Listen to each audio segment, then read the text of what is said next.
Another bits and bobs video, this time everything around the bonnet. This should be a quick video, but you never know. What I'm going to remove includes the windscreen washer jets, the logo from the bonnet, and the other bits and bobs that you can see in the bonnet. So let's get started. So before starting, I'm going to give a quick rundown of what the plan is before I start, and then you'll see by the end of the video if I did what I intended or not. But my intention is to remove this latch, this rod that holds the bonnet open, this, whatever this is called, the logo, the insulation panels, and the metal film that is over the insulation panels, as well as all of the tubing of the windscreen washers. And yeah, that's actually it. The first thing I'm doing is removing the logo off the car, which, as far as I can see, it's just removing those two nuts from there. So I'm gonna give that a go.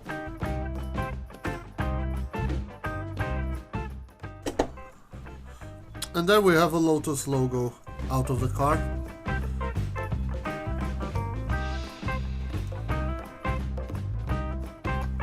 To remove this, I need an M8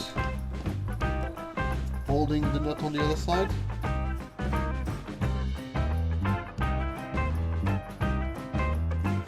Now here's the interesting thing about this one.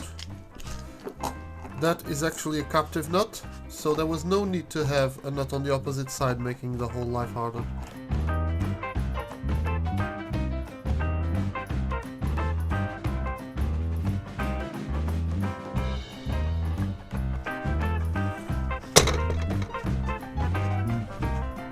Right, this seems to be riveted there.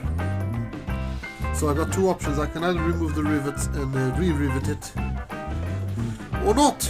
That is a decision to be made later.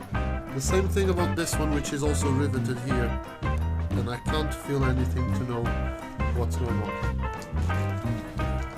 Well, a decision was made about the rivets.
Well, I'm thinking about replacing these,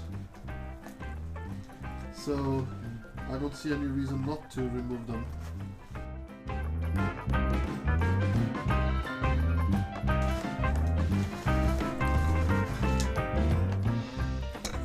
So you remember those nuts that stayed there? The solution is just to get a couple of new medium magnets and route them into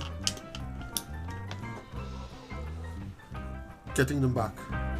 Oh, let's try with this now.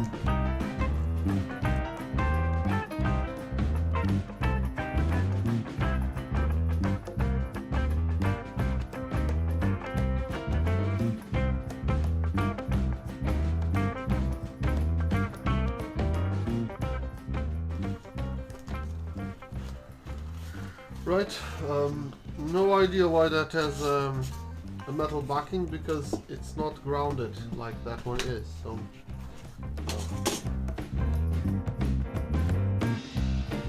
I suspect this is a plastic trim piece that just clips into place, and maybe drilling it was a mistake, or not. So what it is actually something that could take a screw, but it doesn't take a screw because it can clip into place. and then get a screw to expand the ridges, but it didn't in this specific case.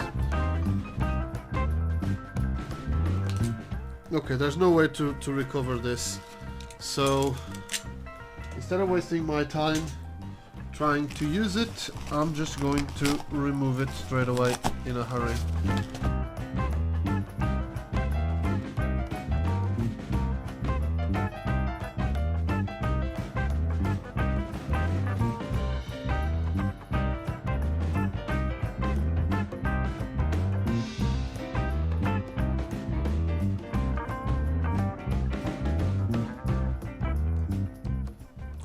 So upon closer investigation here, I can see two rivets, which makes me assume that the bracket that holds this is extended. So I won't be able to remove this at all, even if I undo those two rivets, because there's no place around here to actually remove the bracket. And I am not sure if just undoing this bolt will be enough to remove it from the bracket. So that will need a bit of investigation. The only thing missing now is this, whatever this is. And there is the lever to hold it in place, which I will be just capping off. That's everything for the bonnet. I'm not going to remove these two rivets because I can't really figure out how to access the backing plate. So I'll just have to put a bit of tape over there to avoid that from being oversprayed. But that's the bonnet of the Elan done and ready to be sanded. So I'll see you in the next video, guys.